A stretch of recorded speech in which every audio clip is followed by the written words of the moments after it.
Guys, how's it going? Welcome back to another episode of Socal Watch Reviews. I am Miguel. With me, P. Ross. P. Ross, how's it going? Yo, what's up, man? We back in the building with another one, episode 53. Let's get it. 53 and special guest P. Ross. You know what to do. Yo, listen. We have an icon in the watch community, right? That's right. You know what I mean? We have somebody that, we've been watching for a while. We've been checking him out. You know what I mean? Awesome we got content. Big Ben Arthur in the building. What's up, player? Hi guys, thanks for having me. That was a nice introduction. Yeah. We had to do it right, Ben. How's it going, buddy? Very well, thank you. Yes, I've been really looking forward to hopping on here, spreading some love, Absolutely. Yes, Hey, you got to pay it forward, and we appreciate you coming on. And before we move forward, we got to do a wrist check. So, Ben, what are you rocking today? Cassio Edifice EFV 110D. Reviewed it a few months ago. It's a really good watch if you like quartz watches. It's a really high quality for the money. I think I nabbed it for £49, Wow. which is good for That's UK. crazy. Like Right. we tend to pay a bit more over here, so that's not bad at all. That's awesome. That's Right awesome. on.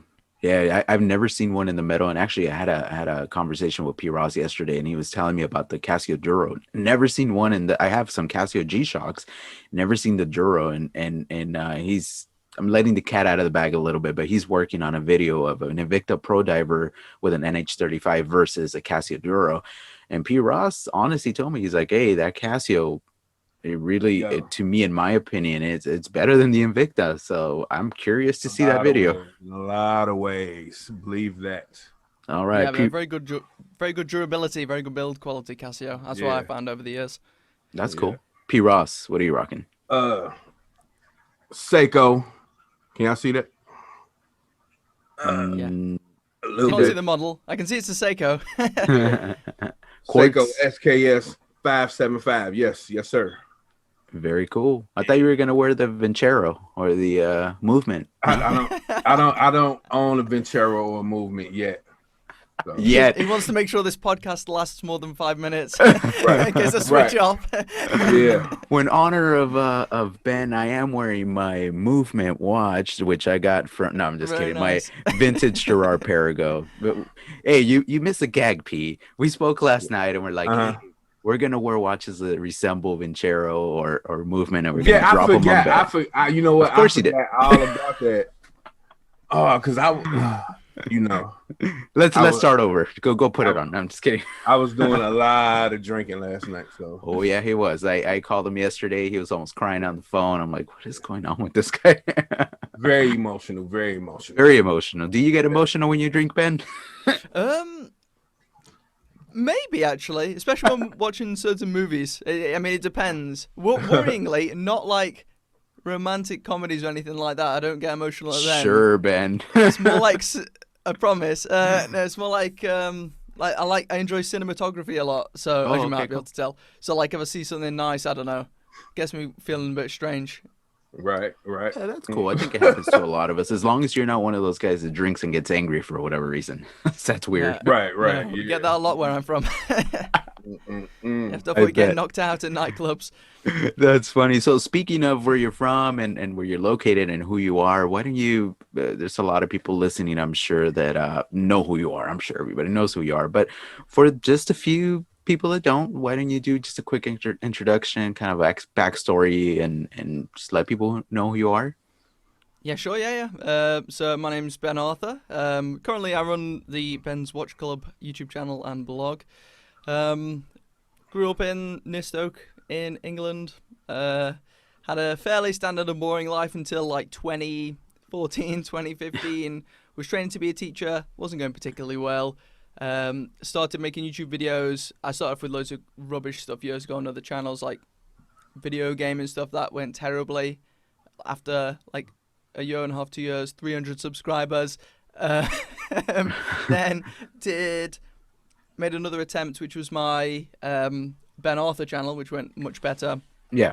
But ultimately, we've come full circle. So now I'm kind of doing wristwatches, which I would never have expected maybe like 8 years ago. I never would have Cool. thought it.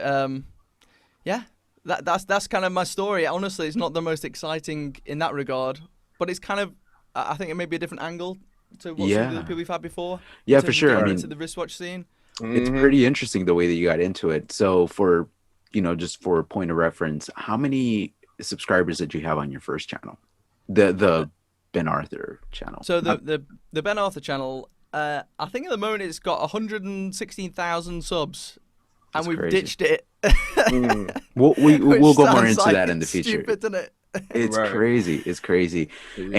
And now on your current watch channel, you got 30 something, right? Just at 40,000 2 days ago, I Oh believe. wow! Mm. Congrats, Cool, congrats, cool. man. Thanks, That's yeah. awesome.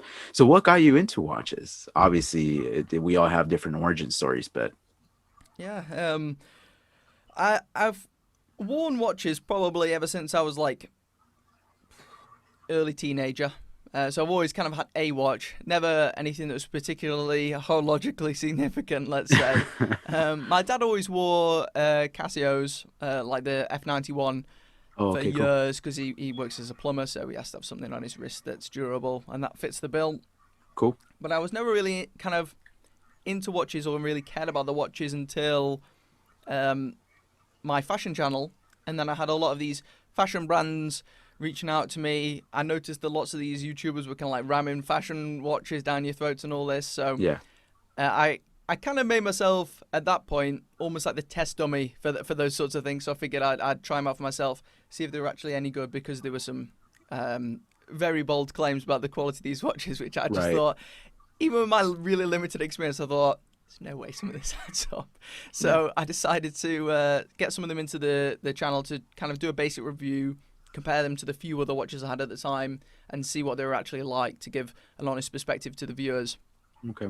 And it kind of snowballed a bit from there. It kind of got me more into it. I started to get a hold of a lot more watches, and it's eventually become this kind of hunt for the ultimate value watch almost. That's kind of what the channel's become now. Cool. That's what's up. So Very have cool. you totally abandoned the Ben Arthur channel? Yes. Well, Yeah. not permanently actually.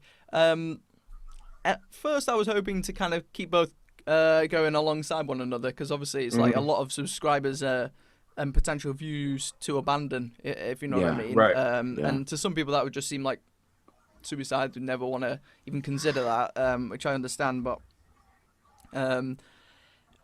it just wasn't feeling right for me. Like when I started up that channel, the whole idea of that channel was the idea of trying to get guys to feel better about themselves, because I went through quite a bad depression when I was about like probably 17 to 20, 21, Mm-hmm. Okay. feeling awful about myself.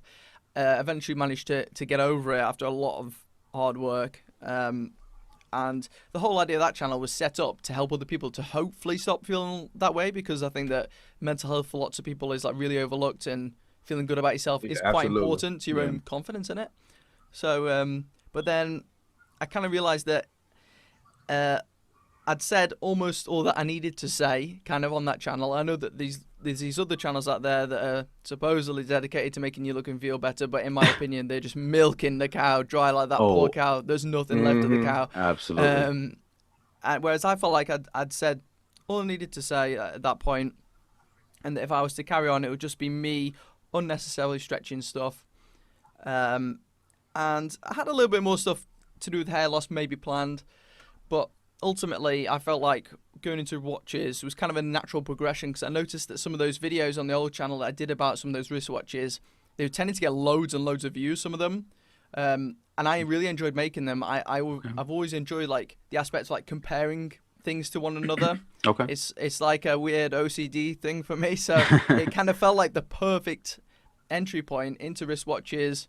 By no means am I some sort of like expert in watches, I wouldn't say, but I think I was qualified enough to do it, so I thought I'd give it a try, and it went quite well the first year or so on this channel. So we've basically been working full time on it for like maybe 12 months, or 18 months maybe. I can't remember now. Maybe 12 months, I think, full time on it. So that's kind of how I was going into it. And yeah, the other channel might bring it back one time, but it would depend. I'd have to get like a nice team set up around this current channel to keep that sort of pumping along by itself. Yeah. for instance, with the editing and stuff, because that takes up so much time, as you yeah. guys probably know. Like Mhm. that Filippo video I released the other day, that took over 2 weeks to edit. Like, so I Wow. physically would not have the time to do anything else right now. So I would have to get some sort of team together to help run this channel to free up some time to continue that sort of thing, because it just wasn't making as much like money to make it really that viable either. Like, you'd think with 100,000 subs, like, you'd be bringing in the money, but believe it or not, the YouTube is nowhere near as lucrative as people make it seem, for the most part, in my view, at least. Yeah. So let me ask you this: do you do YouTube full time, or do you have a job, or? Yes, I've been doing YouTube full time since 2017, I think it is. Yeah. Oh wow, that's cool. And we're at the moment we're kind of like almost all full time off the Ben's Watch Club channel. Even though 40,000 subs, like, I don't think that's too bad, to be honest. Thinking about it. Yeah, that's But, great. it's still a lot of work, but we've managed to find a really good system where we can earn enough money without having to sell out to anyone, which I think is nice for us, and we can keep giving honest videos and make it work money wise, so that we're not like super broke. Because believe me, we have been living frugally, like the last like 3 or 4 years, very, very frugally. Right. Yeah, it's been pretty cold in this house. It's the first year I can wear a t-shirt. Wow. This guy. Believe me, we've been working on it like crazy. So So you keep saying we. I'm assuming your fiance and you. So you're a team. Yes. She's your okay. yes, so she's the kind of brains behind the operation with regards to the money side of things, like the finances. She sorts out lots of stuff to do with the blog now as well, which is really good. She's been working full time for me. Must be at least a year now, maybe a year and a half, which is That's great. cool. That's awesome. And without her, the content would be coming out a lot slower, and it would be a lot less organized. So it's I'm very lucky to have her, that's for sure. Cool. So you get, just some understanding, and I don't know if you could give us the behind the scenes a little bit. So you get paid by the YouTube ad revenue, but do you get any money from anybody else, like sponsorships or anything at all, or? Yes. Okay. So we get a bit from ad revenue, but as you may have heard, ad revenue is completely awful unless you're in like the finance niche. If you're in the finance niche, you can get like 10 to over £10 CPM, which is how much money you get paid per 1,000 views, basically. Right.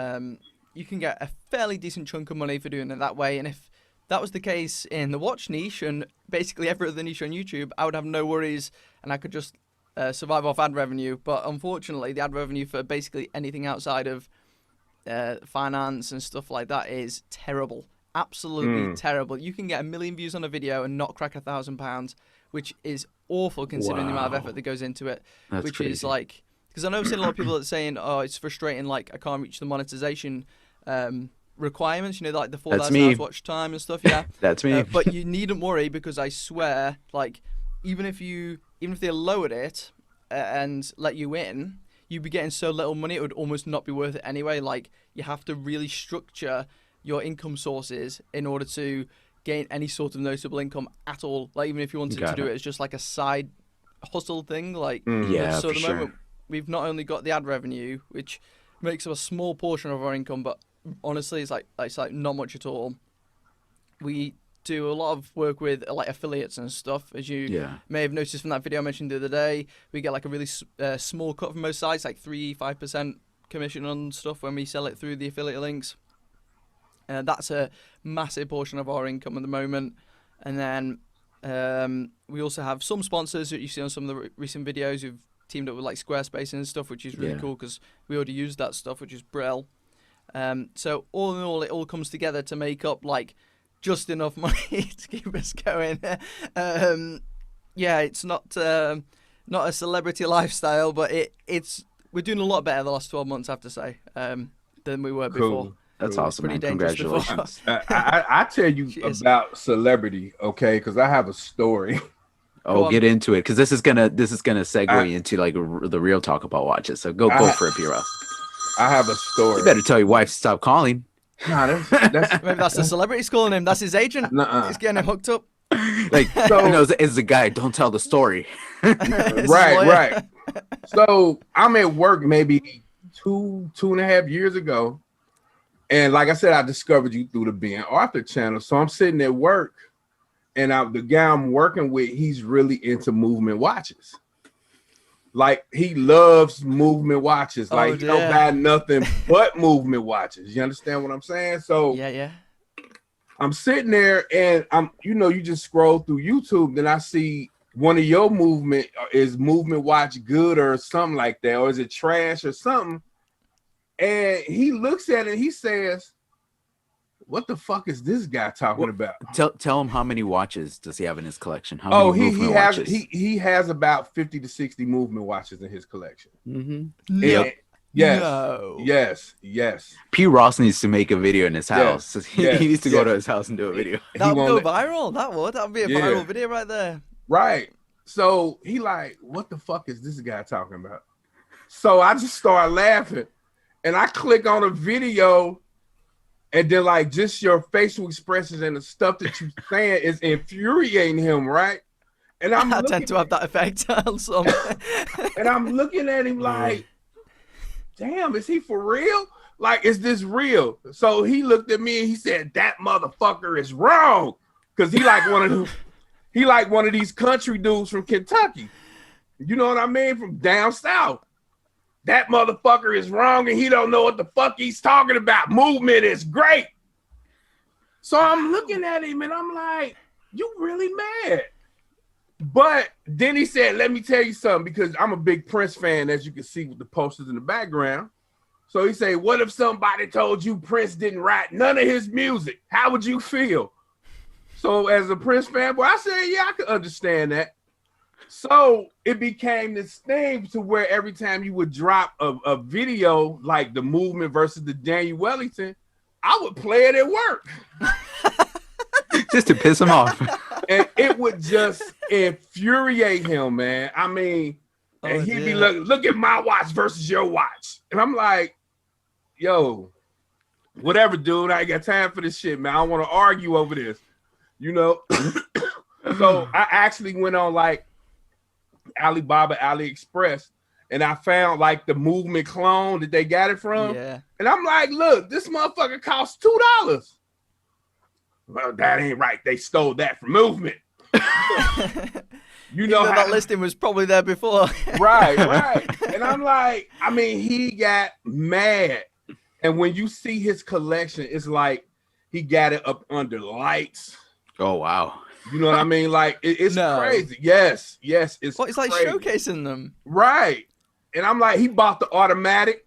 You know, when he bought the movement automatic, he like, Wow. He sent me a picture and then he sent me a message like, they got an automatic now. I got the Rolex. The right. Rolex equivalent. $300. Right. Yeah. And then you did a video, I think Alpha M sold out when he did the one where he said movement better than Rolex. Oh my god. Yeah, I remember that. So he got so much crap for it though. I mean, so we got into that too, like he like Alpha M. You know, because Alpha M sponsored movement. So of course, yes. He like, Alpha M is absolutely right. Like, dude, man, you tripping. Rolex sucks. He's agreeing with the 1% that like that video. Right. You know what I'm saying? He like, I would never buy a Rolex. Oh my god. Movement watches. And I'm just sitting there and I'm getting fuming. Like, what the hell is going on? Like, this guy really, really loves MVMT. How about Fair enough to him, eh? If he likes that sort of stuff, then he must be happy at a lot of things. Gosh, man. How about we do this, P? When we finish recording this and this is published on YouTube and podcasts or whatever, send them the link, please. We definitely look. No, what's his name? James. I already told him. I said I called him last week. Like, we having your boy Ben Arthur on the podcast. Yeah, absolutely. Look, James, if you're listening, Miguel here. We're not everybody has their own thing, right? and we're nobody to be putting anybody else down, but as watch people, we look at things objectively. So that's what Ben does. That's what we do. We break try to do. we try to do. So we're not we're not trying to put you down in any kind of way. Obviously, you spent your money on what you like, which is, at the end of the day, that's fine. You could buy whatever you want because it's your money. Yep. However, we look at things subjectively as much as we can, and we look at the backstory, if you will. But Ben, kind of help me out. Do you have a message for James and anybody else that owns a Movement watch, or Vincero or Daniel Wellington? I'm serious, because Yeah. they spend their money on that, and I'm sure they feel like we're bashing them, and in reality we're really not. We love watches, but any message for him and for the people out there? Kind of, I suppose. I want to say that, like, I actually really, as weird as it sounds, I don't actually care if someone did choose to like buy a Movement watch, a Danny Wellington, Vincero, whichever one Right. they buy. Like you said, they can kind of buy what they want. They can spend the money how they want. Right. My videos, and I'm sure some of your videos out there, exist purely to try and serve the customer who's after the pure most bang for the buck. And Right. unfortunately, when you compare them on a material level, they just it just doesn't stack up against Right. what some of these other brands are offering. Even some of these small micro brands are still offering more value for money. Well, a lot of the small micro brands are offering more value for money Right. than the yeah. likes of these fashiony brands are currently doing anyway. Right. So, although some of them, to be fair, at least like the likes of Movement, I think they're maybe on an upward trajectory, albeit like it might take them a while to get to the top of the hill, but they're slowly improving the products, I think. So maybe in a few years it won't be so bad, but Yeah. you can wear what you want. It's just like you could get a lot more for your money, I think, elsewhere if you're willing to look outside of a different brand. Like, for instance, P. Ross saying that guy like collecting like 50 odd Rolexes. Not Rolexes.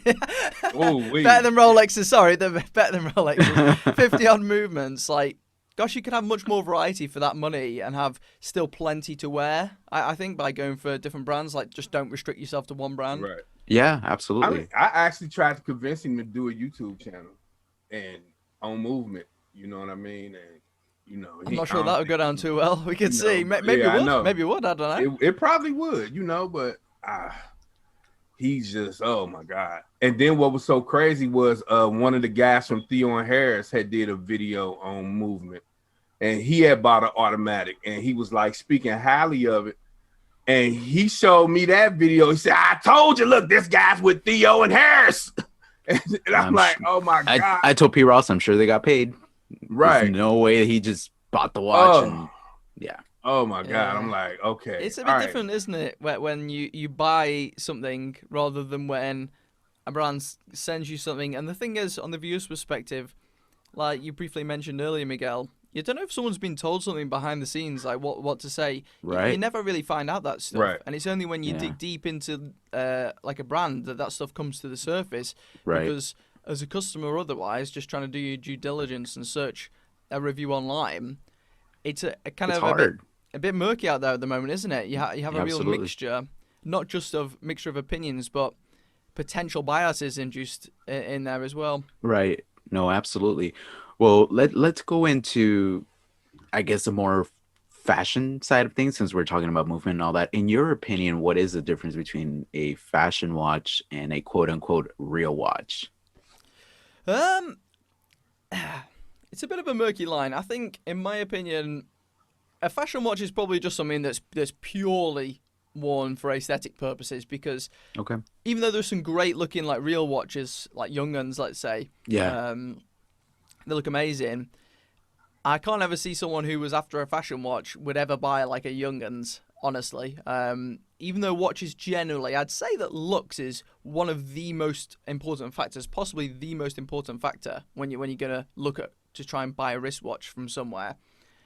But when it comes to fashion watches, it takes ultimate precedence. Like, it's just the only thing that matters, kind of, because Right. some of these fashion watches, like anyone can search on Alibaba and find stuff that looks almost identical, or identical in some cases. It's built to Right. exactly the same stuff for between about £2 and £20 normally. It can vary a bit depending on if they're using like sapphire crystal, let's say.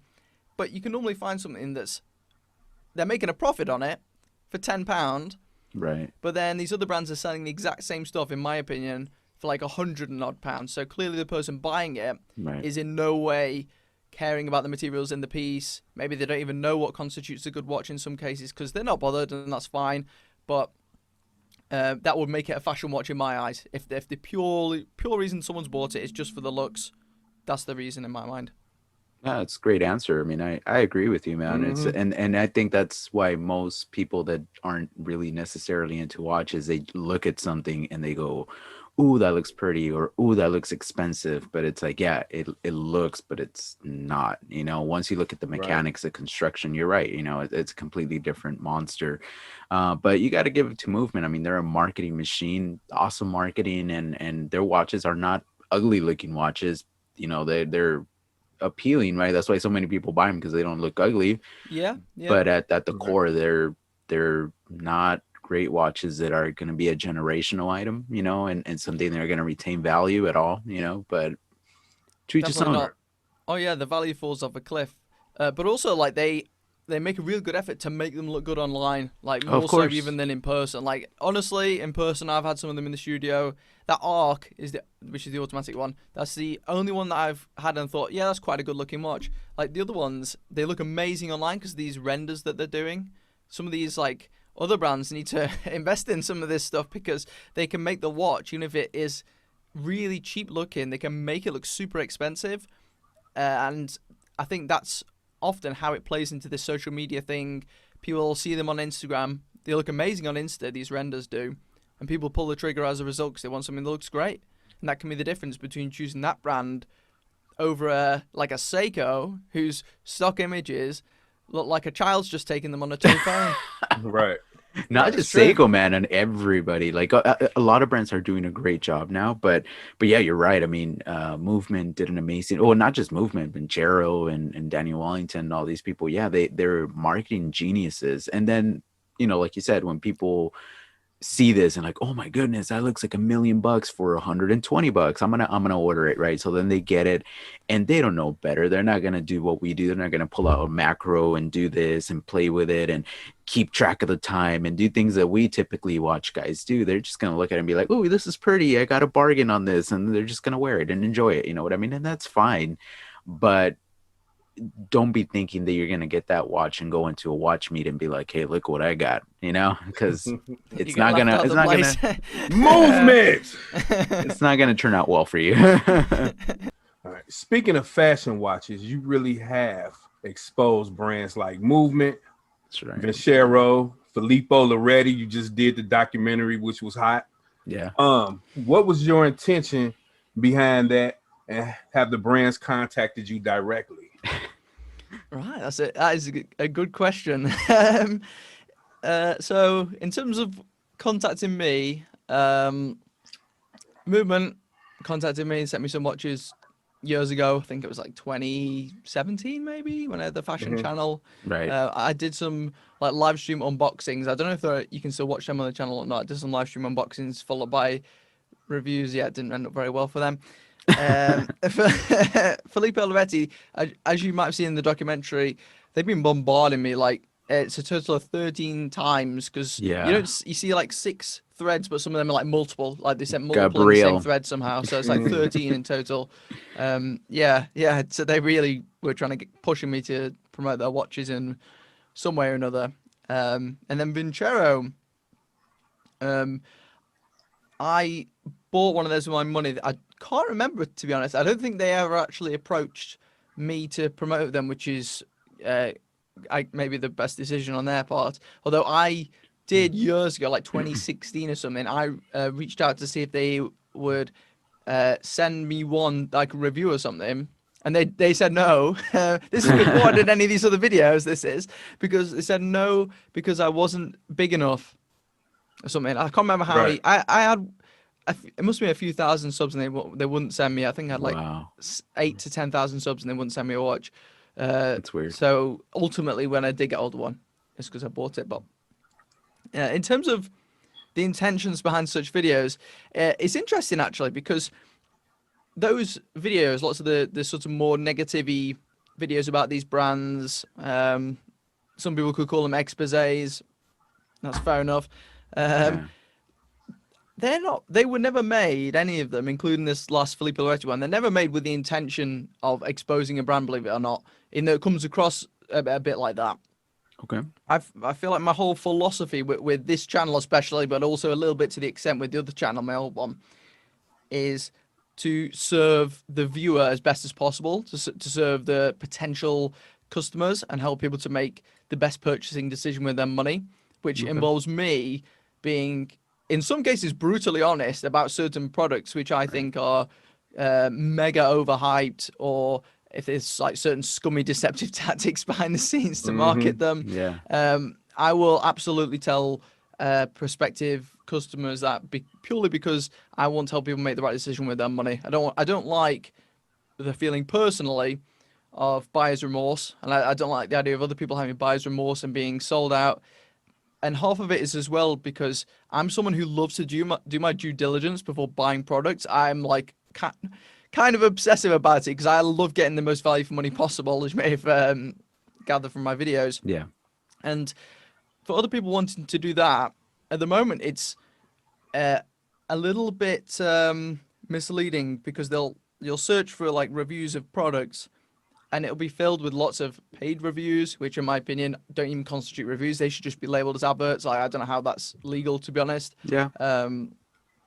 Ones where people who've never had a watch before have been sent this watch and they're gushing saying it's the best watch ever. Right. So it becomes a lot more difficult for people to get a real perspective on how good the product actually is. And sometimes these are heavily misleading. People are saying stuff about these watches that, in my opinion, just isn't true most of the time. Like, Yeah. they're saying stuff that doesn't add up. They're saying that these watches are luxury watches. So my videos are also there in place for those people who want to do the due diligence. And this not only is for the watches I give a negative review about, but also the ones I give a good review about, is to keep things nice and balanced. So if I think a product's bad, I will actually say it's bad, because I noticed that some of the other reviewers, they don't like to do that. If they don't think the product's good, they will choose either to not make a video, which is kind of fair enough. But in my perspective, as like a prospective customer myself at times, I would always want to see the negatives about a product as well. And at the moment, I'm one of the only bigger channels that I think is actually doing that, is actually creating videos, even if I don't like the watch, because I'm just trying to, in my opinion, trying to Right. just serve the audience. And I think the audience values that. I think that Yeah. they appreciate that they might have dodged a bullet sometimes, in a sense. And then that, I think, probably helps my credibility in the extent where, like, if I said something good about a watch, people might be probably more inclined to believe it because they know I'm not just like trying to sell them stuff. Right. I think I could be wrong. Maybe people don't appreciate the negative videos, but I feel like they need to be made to help I, people out. I think you're doing an incredible job, man, to be honest with you. And Absolutely. I mean, that Filippo you. Loretti documentary, I like the way that P. Ross put it. Incredible. I mean, I watched Yeah. I typically don't watch videos that are over 10 minutes long. They're too boring, to be honest with you. But that one was like 20 something minutes. I forgot how long it Yeah, was. 26 minutes, I believe. It was Yeah. incredible. Yeah. I watched it Mhm. from start to finish and I was like, wow. I sent it to a few friends and I was like, this guy's Thanks. crazy. Like I- the different level. It's not even a video, it's a documentary. I'm like, dang, Mhm. this guy's is the editing is crazy. And when you're shooting the darts, I'm like, that's Right. genius. That's Yeah. genius. And the way that you say things, you come across. I've never been stopped on the street and said, you have a Right. good watch. Oh, It's true. Yeah. No, so people don't say true. that, do they? Yeah, It's yeah. so true. I was Yeah. just Stop kind of me all like, the time. I was just kind of like, he dug in their ass. You know what I'm saying? Good. He dug in their ass. That it was great. So none of these companies have contacted you. I meant after the fact, like after you put out the video, they've never said, "Hey, you better take that down," or Surprisingly not. not yet. But I think that's because they know that I will do the full recourse if they try to take one of my videos down. Like, I ain't standing for any of that, as you can probably gather. Right. Like, and Yeah. also they know that I've got this backup channel now with 100,000 subs on it. So if they tried, I'm surprised that honestly that Filippo haven't at least attempted to take this video down already. I actually said to Phoebe, I thought it would be down within 2 hours. I thought they'd try and full copyright strike it, even though in no way does it break fair use. But I put the disclaimer at the start, and that's true. Right, I saw Like, if that. they try and take this video down, we're going to do everything possible to keep that video up, even if it means legal action, because it will be a false takedown if they did take it down, because I made sure that nothing in there in any way is like stepping past the lines of just like information and basic reviews, so it's all publicly available stuff. Even though I had to do a bit of digging to find some of it, and it's not like insulting the company as such. Like I was very careful. So yeah, that I think that I don't give many companies that many grounds to be able to like have a sort of libel case against me or anything like that. Got it. Did the watch ever turn up? Yeah, I was just Still about to hasn't. ask So that. I filmed that like Wow. weeks ago. Nah, still not here, and it doesn't surprise me. Although we received a order confirmation email like 2 days ago. Believe it or not, literally the day the video goes Wow. live, we receive an order confirmation, even though we already received an order confirmation when we ordered the watch months ago, and then Wow. now the order is actually confirmed. So That's crazy. just it's like I should hope it should be confirmed by now. It's been months. Like Right. what's going on Right. with the watch? Yeah. Yeah, we made sure in case you're wondering, because I've had loads of people ask in the comments of that video, I made sure we ordered it under a pseudonym to a different address. So there's no way they know it's me. They'd have no way of finding out. That's so good. just to ensure that they weren't treating YouTubers differently than normal customers. So we just Right. wanted to appear as a normal customer, given the reputation of the brand. And sure enough, it never arrived. Yeah. Yeah, you At hit least the not you, yet. you hit the nail on the head though, that they treat and there is some truth to what you said, that they treat customers different than they do YouTubers. And I could only speak from experience. So a good buddy of ours, Dave Schwartz, great channel, go check him out. He just put out a video, and it was a controversial video, and he knew he was going to get some heat for it. And he got a free watch from Filippo Loretti. But he told me they ship super quick. But again, it goes back to one of those things that if they're going to do business with you, I guess they hook you up and they take care of you. But yeah, if you're the customer, I mean, I can't speak to that extent because I don't know. But It might be mixed, yeah. I mean, it might not be Yeah. the same. I mean, there might be plenty of happy customers out there, but it was just like the Yeah. sheer level of stuff is the reason I made that video. Like, I just couldn't believe some of the stuff I was finding because it literally, as I said in that video, it genuinely started. It was just gonna be a normal review, but it took forever. It was never turning up, and then I just looked into the company a bit, and then all this stuff. It just kept appearing. Like, it didn't even take as much investigating as you might have thought. It just layer upon layer of just like, what? Wow, that's It, crazy. it just kind of seemed like to me when I was watching the documentary and some of the ads from people that were talking about the watch just seemed really, really scripted and phony. You know what I mean? From absolutely. them, Oh, yeah. and I'm It just would be. like, wow, like I've never seen such a bad acting job. You know what I mean? It's crazy. It's crazy. Yeah, that was Yeah, pretty they could funny. at least make it convincing, couldn't they? Right. I will love. I mean, I know it took you forever, but man, if you put out more videos like that in the future, like more documentary style, like exposing other companies, oh man, I would love to watch that. I remember when Teddy did the movement thing, right? He promoted it heavily, and he went to the headquarters and everything. That was something. I mean, that was something special. But what you did, man, it's incredible because yeah, you didn't meet with anybody in person, but your work, you could tell that you put a lot of effort into that, and I Right. really appreciated that because I'm like, it's like I'm watching a Netflix like documentary. It was so well put Right. together. I was like, dang, this guy, and I was so proud to say we're gonna have him on the show. Like I was so Yeah. excited. Like, yes, I need to congratulate this guy, firsthand. So congratulations, man. Cheers. Yeah. That was And, awesome. thanks. and you made an appearance in the Teddy Balazar video. Yes, You know a what brief I'm saying? So, appearance. Yes. That's Did- funny, that one. Did he call you Yeah. about that? Did he give you the heads up or? Nah, nothing. Didn't hear anything. It was really strange. I was invited to. Oh, what was it now? I think it was some sort of podcast appearance with Teddy Baldassar at some point. But then they approached me through some company. I think Teddy has some media company that represents him or some rubbish, and they reached out to me, and I replied saying, "Yeah, go on then." Yeah, never heard back from them. So Wow.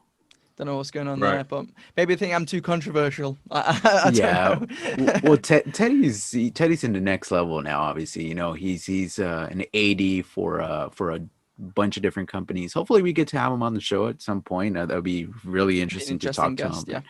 Yeah, he's created a lot of success, and obviously he did something different than all the other guys are doing. And I could appreciate that. Smart guy, and that's the route that he wanted to go, and he's a businessman at heart. But in my opinion, when you get to that level, it's kind of hard, right? Because you're like, well, now that you're a representative for all these companies, how's your legitimacy in all this? Because if you're telling me about a Yes. watch, I know you're selling the watch, so do I really believe you? It's kind of hard. Exactly. Yeah, yeah. And It's hard. to further that point, I mean, I don't want to go too much into it because I don't like the idea of like slamming other No, of YouTubers too course much. not. Of Believe course it or not. not. But he has a channel now, Teddy Baldassar Reviews channel, where he's reviewing watches that he's selling as an authorized dealer. Which Wait, to so he has a me, different channel? yeah. So if you search it on YouTube, he has Oh. a separate channel now reviewing all these watches that he's selling, Oh, which didn't hit the right chord with me, at least. I mean, I'm someone who's a really pure heart. I honestly, Right. like, I really, really value the credibility of someone who is as least associated with something as possible. Like, I would never accept payment for review. I would never consider doing a review on a product if I was selling the product. For instance, I mentioned that in the Felipe Loretti review because that's what they were doing. yeah. So when I see that, it got me a bit disappointed, to be honest. Like when I saw that channel, I just thought, this is straying into something now where I just think that that's just, I don't know. There's certainly a risk of reputational damage when people actually realize that he's selling the Yeah. stuff that he's reviewing. Like, I just think that that's, should that be called a review? I think it should be called a showcase, personally, because I don't think, well, inherently it's not a review. If you search the definition review, it's not a review because it's massively biased. Yeah. Whether he Right. wants it to be or Right. not, like, I can understand that.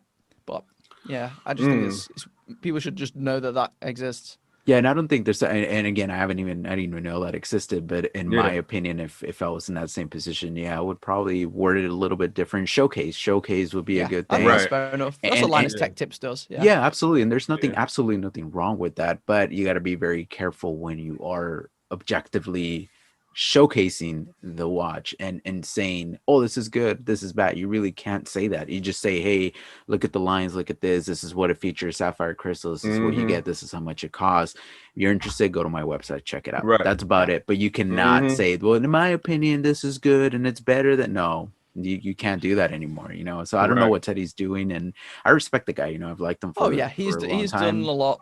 Yeah, Yeah. especially for some of these like slightly younger guys that are coming into this sort of thing as well. I think For sure, it's for great to sure. have him as part of the community. The quality of his videos has improved a lot. I definitely think he's a good model of how you can make a kind of business around YouTube. Yeah. He's maybe not to my taste in terms of content, and I don't think he would like my content particularly. Although he didn't include in that movement review, so you never know. Right. Yeah, but for yeah, sure. he seems like a nice guy at least. Yeah, for sure. Well, so let me ask, what do you have in your personal collection? I'm curious to know. And also, do you have a grail, that grail piece? This is actually funny. I was quite pleased when you mentioned that you might bring this up at some point, because it's very different to lots of these other people. I wouldn't even say I necessarily have a collection as such, and I kind of don't see myself as a watch collector, even though I enjoy watches quite a Okay. lot, and I tend to wear a lot of stuff. I think some of it's as a result of the inherent nature of the business is I have to keep getting through lots and lots of watches. So I'm not someone who likes to like hoard lots of watches, even though that seems to be a common theme. And I used to be like that, to be honest. Like years ago, I would have lots of stuff that I didn't need. It was the same with hair products when I had hair before I shaved it all off. So I tend to, on a daily basis, rotate between like 4 or 5 watches probably. Most core, some mechanical. But I will obviously wear loads of watches for these reviews anyway. And what we do is we get them in. I have a nice boxed system here for the watches for reviews. Okay. And then when we're sort of done with the watch, I decide that I just won't see much risk time out of realistically. We'll just sell it on eBay. And then as a result, I just tend to stick with the same watches, some Casios, including the one I've got on. Right. Couple of Seikos. What else? A Loris, 1 or 2 others. It's all honestly like really budget stuff. My channel isn't budget like because I'm trying to sell budget watches to people. It's because I actually genuinely wear budget watches most days because I feel like that's the price point where you get the most bang for buck without spending more and getting lesser returns on your money. I You see know what what I you're mean? saying. I see So what you're saying. I've always been a budget watch lover at heart, and as a result, in terms of grails, Honestly, I don't really have a particular Grail watch. I mean, I'd probably like to have one of the more expensive young guns at one point, but to me, I can't Mm. justify spending loads of money on a watch when I know how I put not that much money to work to make this channel quite successful and to make money on Right. my channel. So I'd feel a little bit financially irresponsible by dropping thousands and thousands on a watch, even though I could, and I've I've experienced enough luxury wristwatches and seen them and held them and stuff, and I kind of get the appeal. But like when I know that that money could be better spent elsewhere, and also that Phoebe would kill me. Apart from that, yeah, I can justify dropping like 20 grand on a watch. Let's say, I just wouldn't. So, in your opinion, what's the most you would be willing to spend on a watch? Um, Probably about £700. I think when you get beyond about £800, I think that you start.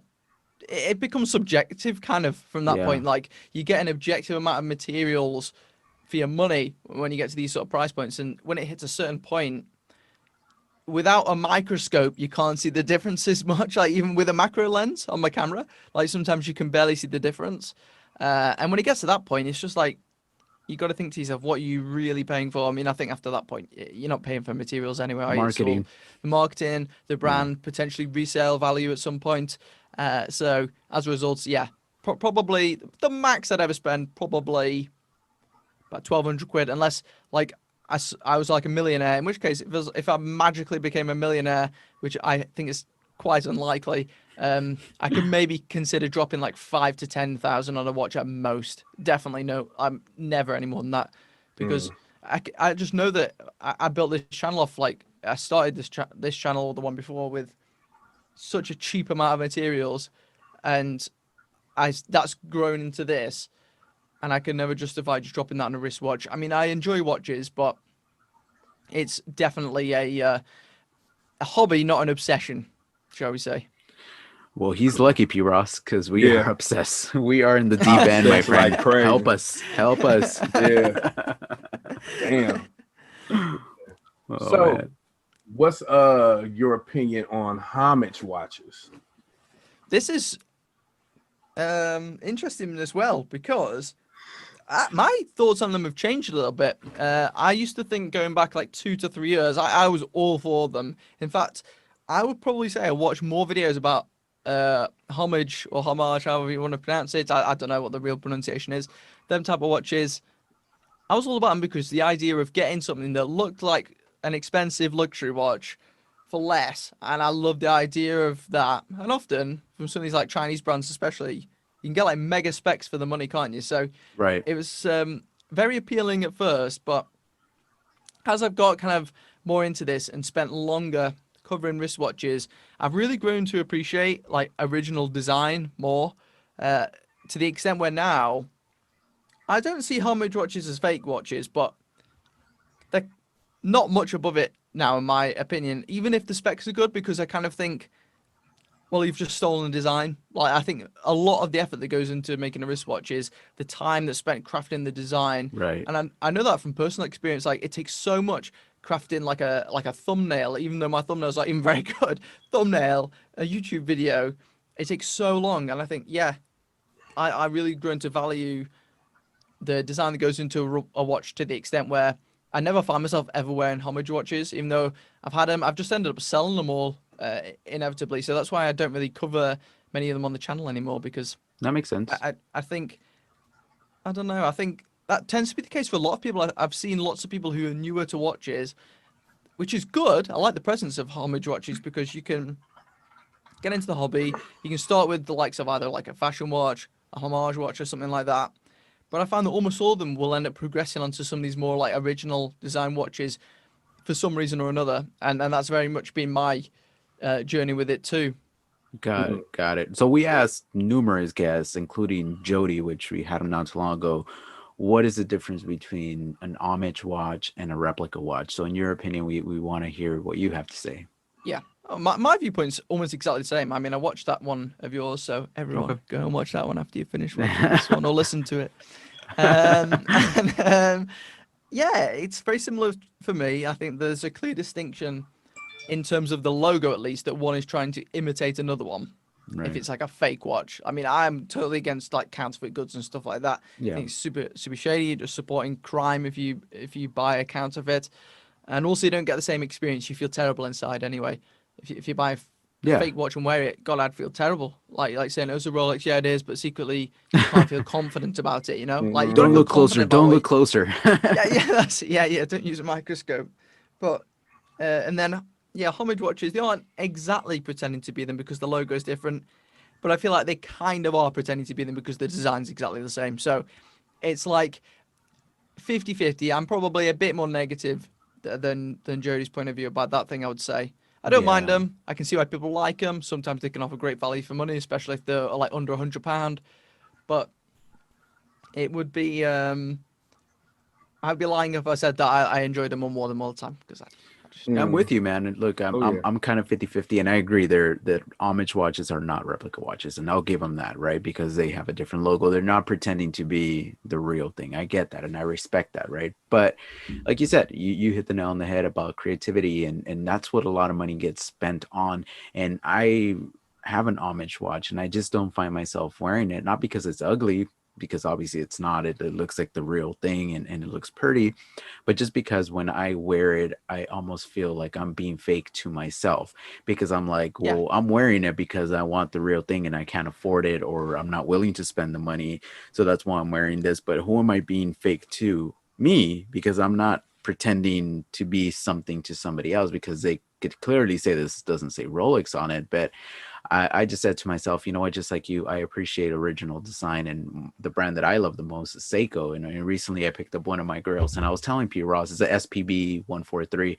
I told P. Ross, I've been wanting the Rolex Mariner for such a long time, and it's nothing to do with status, it's the aesthetic. Since I was a little kid, I remember seeing that watch, and for whatever reason, it's like I just love the way it looks, right?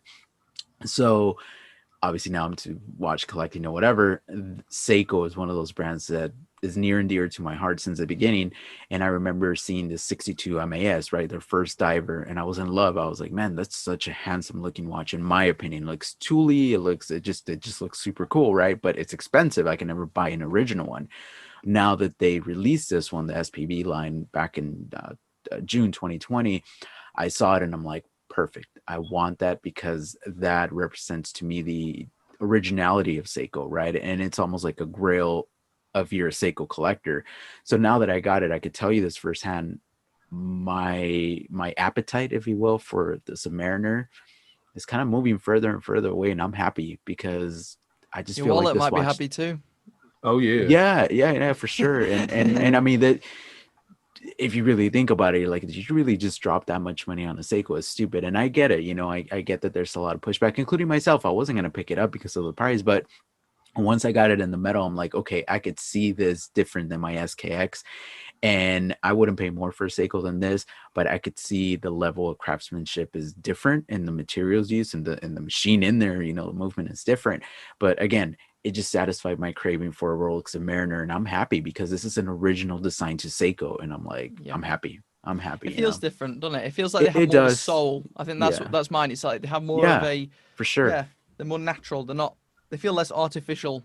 They're not some trying to reason. be something else. They're just themselves, and it does it. Like your Edifice is a beautiful example of a watch that's $50 or whatever. Mhm. It's an original design, right? And you could wear it and be like, I challenge anybody to find something else like this. I mean, there's similarities in other ways, but Right. it's a great value for money watch, and it has its own identity, if you will, and it's awesome. It's awesome. But no, anybody listening, you have an Homage watch, and I know P. Ross is a big supporter of Homage watches, so we're not putting you down. Again, this is just our opinions, Oh. So Hey, I like what I like, bro.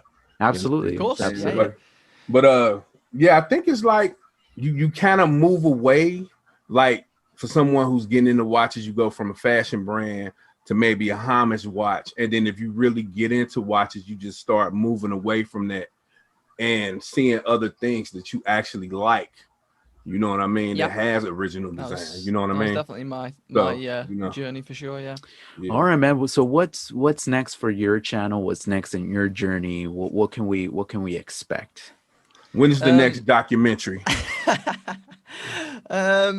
Well, we're just aiming, honestly, with this whole thing to just keep leveling up the quality more and more with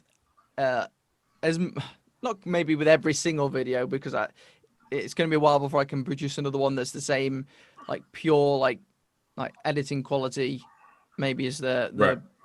other video I just did, because I can't make every review like that because I'd be uploading once a month, and that is not good for the Right. algorithm or for the viewers. Hmm. But we're just looking to just make the best videos that we possibly can in this channel.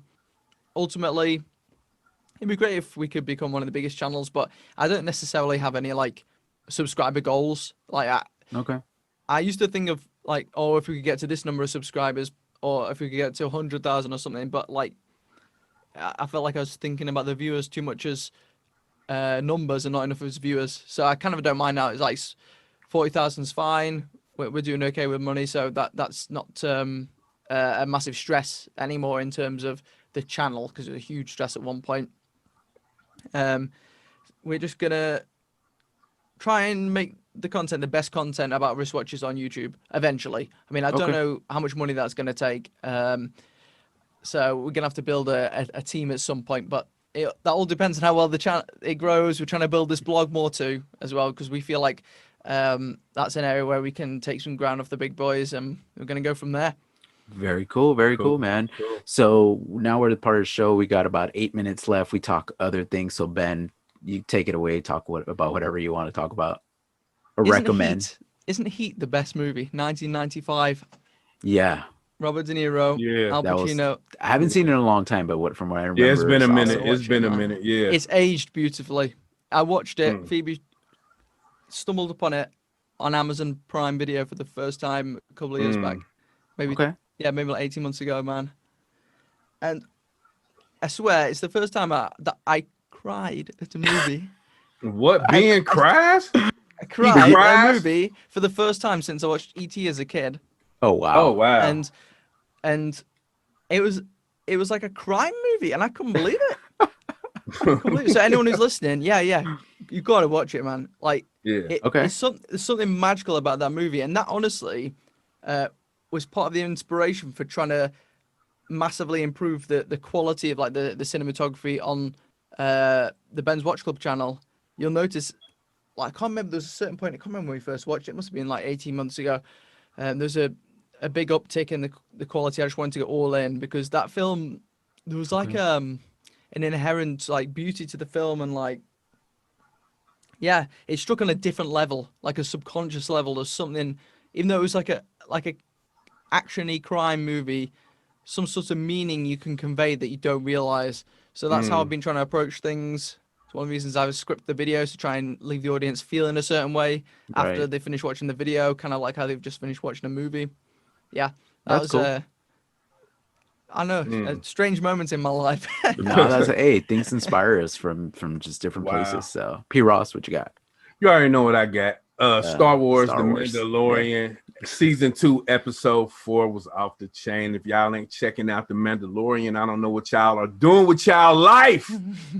Damn it. Is it better than the movies? Because I've checked out from everything Star Wars since watching these recent 3, which I hated, to be honest. I mean, I like the originals, and then I thought that the ones in the early 2000s were okay, but like the CGI ruined them a bit for me. Right, But yeah. then like these last 3, I've just honestly like hated Yes, them. Ben. Thank you. Finally, Hated them, somebody to be honest. that's on my I thought side. that like in terms of Jeez. like on a cinematic level, Right. like they did a great job of special effects, but in terms of the writing and the story, I thought was honestly awful. Well, Like I thought it was bottom of the barrel stuff. Like I think I could have done a better job, as bad as that sounds. Well, they definitely screwed up the writing. A couple of they did. But they tried to make up for it. Now, The Mandalorian is something totally different, and it's better than the last 3, you know what I'm saying, movies. I've heard that. So Okay. I really advise Miguel and Ben and everybody, you know what I'm saying, who can hear my voice, you know what I'm saying, check out The Mandalorian. I'll check it out, P. Ross. I'll check it out. I'll promise you that. Just because I like Baby Yoda, he looks cute. Yes, it makes for a nice, cute pillow to have in your sofa. Right. as well. Right. So And other things- it's so many Easter eggs, you know what I'm saying, like that reminds you of the older movies, you know, that Okay. everything it just connects. So Got At it. least they've done a good job on that. Might Yeah. save the fandom, eh? Yeah.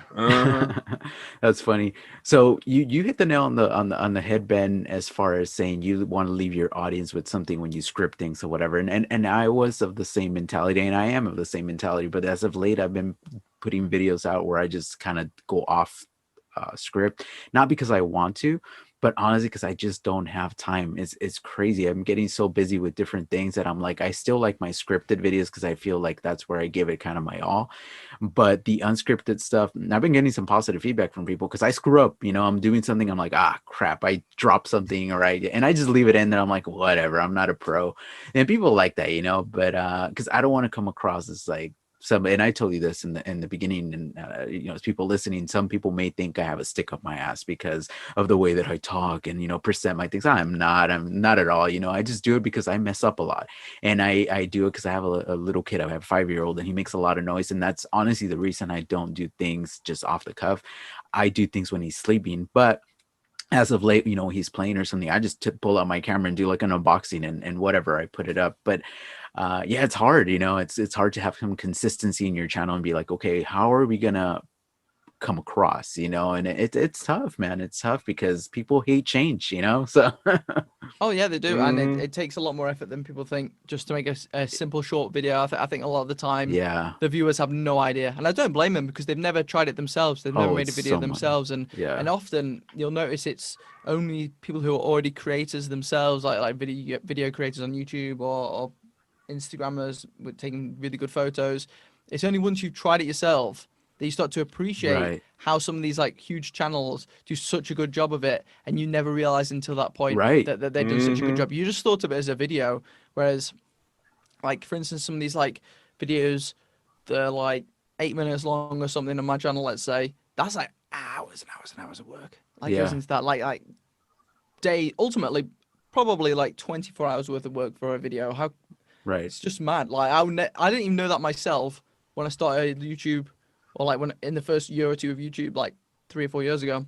I would never have Yeah. thought that I would ever spend as long as I've just spent on this video just released as I have done today. I would never considered it. I would have thought it was a bad idea, in fact. Yeah. No, I agree. All right. Mhm. So 2 minutes left. Where can people find you, Ben? Just search in YouTube Ben's Watch Club. Or search The Rise of Filippo Loretti or whatever it's called. That's a fun one to Yeah. start with. Yeah, Yeah. you can just head over there. We're just mainly focusing on YouTube now, so Okay. I'd certainly head there. Or if you want to read it in written form, because we generally will put every video as like a written version, slightly different, on our website as well. So you can head to benswatchclub.com. And we also release a couple of unique articles over there as well that you won't find on the YouTube that we don't have Okay. time to fit in. Cool. Sounds Cool. good. P. Ross. Ross Wristwatch Love everywhere: YouTube, Facebook, Instagram. Okay, and SoCal Watch Reviews, Instagram, YouTube, Relojeando, Spanish-speaking crowd. Go Yeah. check us out. Ben, thank you so much for coming on, buddy. It was a pleasure. Hopefully we Thank you can for have having you me. on in the Thank you very much. future. It's This been a was a lot of pleasure. fun. Yeah, Oh absolutely. yeah, loads of fun. Yeah, I really enjoyed this. It's my first ever time doing this. Really, it's great. And I will make sure my man James get this episode. when Yes, it comes please. out. Cheers, You know what I'm James. saying? For sure. Yeah. Hope he doesn't hate me even more after this. You never know. Oh man, oh man. All right. Well, thank you again to Good you times, too. good Thanks for times. everybody listening. And as always, my friends, stay humble.